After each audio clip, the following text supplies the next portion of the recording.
Hello everyone. मैं अभिनव शुक्ला आपका बहुत बहुत स्वागत करता हूं लेट मी कोड के इस चैनल पर, जहां पर हम पाइथन लैंग्वेज सीख रहे हैं। और आज की इस वीडियो में हम देखने वाले हैं कि हम माई एसक्यूएल को कैसे कनेक्ट कर सकते हैं पाइथन के साथ। और हम आज माई एसक्यूएल में पीएचपी माई एडमिन को कनेक्ट करने वाले हैं हमारे पाइथन के कोड के साथ। और ये अब हम इसलिए सीख रहे हैं क्योंकि अब हम बहुत ही तगड़े प्रोजेक्ट्स बनाने वाले हैं पाइथन में, जो कि जीयूआई होने वाले हैं और डेटाबेस के साथ। तो अगर अभी तक आपने इस चैनल को सब्सक्राइब नहीं किया है तो आप चैनल को सब्सक्राइब कर लीजिए और बेल आइकन को प्रेस कर दीजिए। तो चलिए शुरू करते हैं आज की वीडियो के साथ। मैं आपको सबसे पहले एक ये दिखा देता हूँ कि देखिए ये मेरा पाइथन की सेल है यहाँ पर। और उसके बाद यहाँ आप देखिए ये मेरा लोकल होस्ट है जो पीएचपी माई एडमिन का यहाँ इंटरफेस है वो यहाँ पर है। तो आप यहाँ पर देखिए ये मेरी जो माई एसक्यूएल करके यहाँ पर आपको ये दिख रहा होगा इस जगह, ये माई एसक्यूएल जो ये मेरा डेटाबेस है, इसके अंदर ये बहुत सारी टेबल्स हैं। और उसी के अंदर यहाँ पर एक ये टेबल है मेरी यूज़र नाम की, और मैं इसी यूज़र नाम की टेबल को यूज़ करने वाला हूँ। तो आपको दो चीज़ें पता होनी चाहिए, आपको किस डेटाबेस से कनेक्ट करना है। तो डेटाबेस है माई एसक्यूएल, और उसके बाद है मेरा डेटाबेस का नाम माई एसक्यूएल है, यहाँ पर आप कंफ्यूज मत होइएगा। और यहाँ पर जो मेरा टेबल है वो है यूज़र। तो यूज़र टेबल से मुझे डेटा फेच करना है, और जो यूज़र टेबल है वो किस डेटाबेस में है, माई एसक्यूएल में। तो चलिए देखते हैं हम कैसे कर सकते हैं इसे। तो सबसे पहले हमें यहाँ पर इंपोर्ट करना होगा। इंपोर्ट यहाँ पर हमें क्या करना होगा, my SQL dot connector connector. तो ये हमें यहाँ पर इंपोर्ट करना होगा। अगर आप इसे रन करके देखें, इतने प्रोग्राम को अगर आप रन करके देखें, यहाँ पर आपको कोई एरर नहीं आ रही, कुछ नहीं आ रहा, तो यानी कि आपका सही है। लेकिन अगर आप इसको रन कर रहे हैं और आपको कोई एरर आ रही है तो आपको क्या करना होगा, तो आपको अपना कमांड प्रॉम्प्ट ओपन करना होगा। यहाँ पर आप देखिए कमांड प्रॉम्प्ट अगर ओपन करेंगे यहाँ पर, तो आपको क्या लिखना होगा, यहाँ पिप install my SQL dot connector. और आप अगर हिट एंटर करेंगे यहाँ पर तो आपका जो ये है माई एसक्यूएल कनेक्टर, ये आपका डाउनलोड हो जाएगा। तो इस तरह से आप इसको कर सकते हैं। उसके बाद आपको एक कनेक्शन बनाना होगा। तो कनेक्शन के लिए आप कोई एक कनेक्शन वेरिएबल ले लेंगे। मैंने ले लिया है यहाँ पर CONN, यानी कौन मैंने यहाँ पर ले लिया है, तो ये कनेक्शन वेरिएबल है। अब आपको कनेक्ट करना है, तो आपको करना होगा सबसे पहले जो हमने मॉड्यूल इम्पोर्ट किया है माई एसक्यूएल डॉट कनेक्टर, और इसके अंदर मेरा एक फंक्शन है कनेक्ट नाम का। तो इस फंक्शन को यहाँ पर पास करेंगे और यहाँ पर हम सारी अपनी जो हमारा डेटाबेस है उसकी डिटेल डालेंगे। पहला हमारा जो यहाँ पर होने वाला है वो होने वाला है होस्ट। तो होस्ट यहाँ पर कौन है, तो आप अगर यहाँ पर देखेंगे तो मेरा लोकल होस्ट है, क्योंकि जो हमारा पीएचपी माई एडमिन है या फिर जो माई एसक्यूएल होता है, माई एसक्यूएल क्लाइंट होता है, वर्कबेंच होता है, वो सारे हमारे लोकल होस्ट पे काम करते हैं। तो आपका होस्ट हो गया लोकल होस्ट। और उसके बाद आपको यहाँ पर क्या करना है, उसके बाद आपको यहाँ पर यूज़र डालना है। इस जगह आपको यूज़र डालना है। और यूज़र का नाम यहाँ पर क्या है, मोस्ट प्रोबेबली चांस है कि आपका यूज़र का नाम होने वाला है रूट।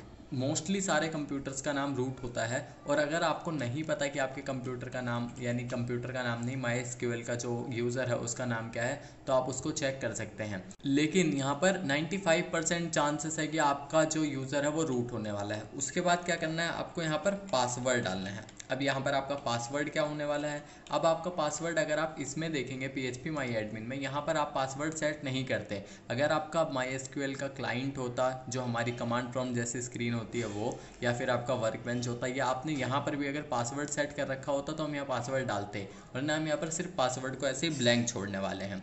और हमारा जो लास्ट आर्ग्यूमेंट होता है वो हम यहाँ पर डेटाबेस डाल सकते हैं। तो यहाँ पर DB क्या हो जाएगा हमारा, यहाँ पर डेटाबेस का नाम, और यहाँ पर हमारा डेटाबेस का नाम है माई एसक्यूएल, जो मैंने आपको यहाँ पर शो किया था, आप जिसको यहाँ देख सकते हैं, ये मेरा डेटाबेस का नाम है।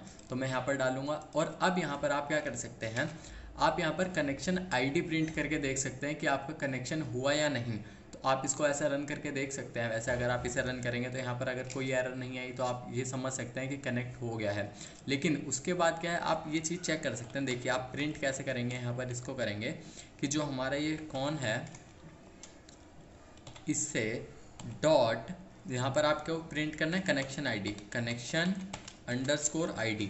आप इसको प्रिंट करके ये चीज़ पता लगा सकते हैं कि आपका कनेक्ट हुआ या नहीं। आप देखें यहाँ 35 मेरी आई है, या आपकी अलग हो सकती है, या आप 2-3 बार अगर रन करेंगे तो हो सकता है अलग आए। लेकिन यहाँ पर ये ID आ गई, इसका मतलब कि आपका कनेक्शन बिल्कुल सक्सेसफुली कनेक्ट हो चुका है।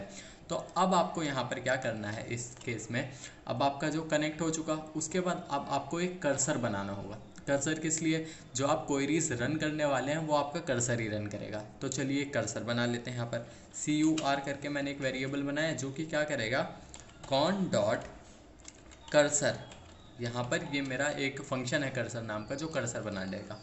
अब आपको कोई एक क्वेरी चलानी है यहाँ पर, तो आपको क्वेरी क्या चलानी है, लेट्स से मैं यहाँ पर SQL ले लेता हूँ क्वेरी का नाम, और इसके अंदर मैं क्वेरी डाल देता हूँ सिलेक्ट स्टार फ्रॉम।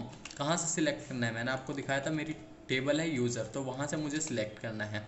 अब मैं ये क्वेरी अगर रन करना चाहता हूँ तो मुझे क्या करना है, जब मुझे क्वेरी रन करनी है तो मैं यहाँ पर अपना जो कर्सर का ऑब्जेक्ट है मैं वहाँ पर उसको कॉल करूँगा कर्सर डॉट, और अब इसके बाद यहाँ पर मेरी जो क्वेरी है वो क्या है, एग्जीक्यूट फंक्शन जो है वो मेरी क्वेरी को एग्जीक्यूट करता है, और एग्जीक्यूट फंक्शन के अंदर मैं आर्ग्यूमेंट यहाँ पर दूंगा जो मेरी क्वेरी है।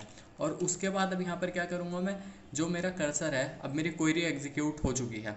अब मुझे एक काम करना पड़ेगा, मुझे अगर सारा डेटा चाहिए तो मैं कर्सर डॉट, पहले मैं आपको एक जो मेरा पहला यानी कि पहली जो रो होगी मेरी टेबल के अंदर मैं वो प्रिंट करके दिखाता हूँ, तो वो देखिए आप। तो मैं यहाँ पर करूँगा fetch 1, और उसके बाद इसको मैं किस में, एक वेरिएबल में डाल दूंगा। ये किसी वेरिएबल में, लेट से मैंने ले लिया डेटा, और इस डेटा वेरिएबल में मैंने ये चीज़ डाल दी है। और अब मैं प्रिंट करके देखूंगा मेरा डेटा, तो मैंने प्रिंट यहाँ पर किया डेटा को, और अब अगर मैं रन करूँ तो मेरी पहली रो रिटर्न होनी चाहिए यूज़र टेबल की।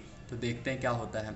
देखिए यहाँ पर मेरी ये पहली रो होगी यूज़र टेबल की, जो कि यहाँ मेरी प्रिंट हो चुकी है। आप इस चीज़ को देख सकते हैं, यहाँ लोकल होस्ट रूट जो भी इसके अंदर का डेटा है, ये पहली रो का ही डेटा है, वही प्रिंट हुआ है सिर्फ। और अगर आप इसको ज़्यादा के लिए प्रिंट करना चाहते हैं तो आप कैसे कर सकते हैं, इसके अंदर आपके बहुत सारे फंक्शन होते हैं। देखिए यहाँ पर फैच मैंने क्या किया, fetch 1, और आप कर सकते हैं fetch all, यानी कि आपका सारा डेटा यहाँ पर एक साथ ले लेगा। ये देखिए आप, यहाँ पे मेरा जो भी डेटा था जितना भी, वो एक साथ इतना आ चुका है। और जब मैंने आपको पहले दिखाया तो मेरी पहली रो आई थी सिर्फ, और ये सेकंड है। अब यहाँ पर ये देखिए टूपल्स की तरह ये बंद भी हो रहा है, यहाँ से आपको पता चल जाएगा पहली रो है, उसके बाद यहाँ दूसरी शुरू हो रही है, ये भी कहीं बंद होगी। और अब इसके अंदर एक और होता है, यहाँ पर आप देख सकते हैं fetch many नाम से, आप इस फंक्शन को भी कॉल कर सकते हैं। तो आप यहाँ देखिए आपका डेटा ही प्रिंट होगा, तो ये लिस्ट प्रिंट हो जाएगी। इस तरह से आप प्रिंट कर सकते हैं, और आप इसके अंदर आर्ग्यूमेंट डाल सकते हैं। देखिए यहाँ पर लेट से अगर मैं 5 डालूँ तो इसे रन करें तो यहाँ पर 5 जो मेरी रोज़ हैं वो प्रिंट हो जाएंगी। तो फैच मैनी के अंदर आप उतने डाल सकते हैं जितने आपको चाहिए। फैच 1 से आपकी पहली रो रिटर्न होगी, और फैच ऑल से सारी। तो इस तरह से आप अपने जो पाइथन के कोड को आप अपने डेटाबेस से कनेक्ट कर सकते हैं। और अगर आपको इस कनेक्शन में कोई एरर आती है तो यहाँ पर एक ये एरर हो सकती है, आपने पासवर्ड वहाँ सेट कर रखा हो, यहाँ आपने कोई पासवर्ड ना डाला हो, और या तो ऐसा हो सकता है कि कोई और एरर आ रही हो जो आपको पता ना चल रही हो।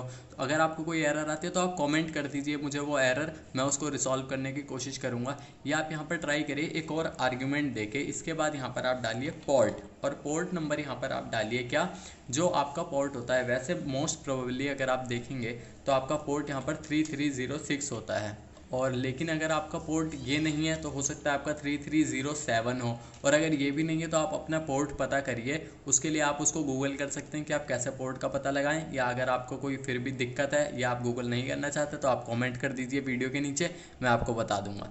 तो इस तरह से आप ये चीज़ें कनेक्ट कर सकते हैं। और अगर फिर भी आपकी कोई एरर आती है तो आप मुझे कमेंट करिए। और अगर आपको ये वीडियो पसंद आई है तो आप चैनल को सब्सक्राइब कर लीजिए, और चैनल को सब्सक्राइब तो आप ज़रूर कर लीजिए क्योंकि अब प्रोजेक्ट्स के ऊपर वीडियोज़ आने वाली हैं। तो अब मिलते हैं नेक्स्ट वीडियो में, तब तक के लिए बाय, थैंक यू।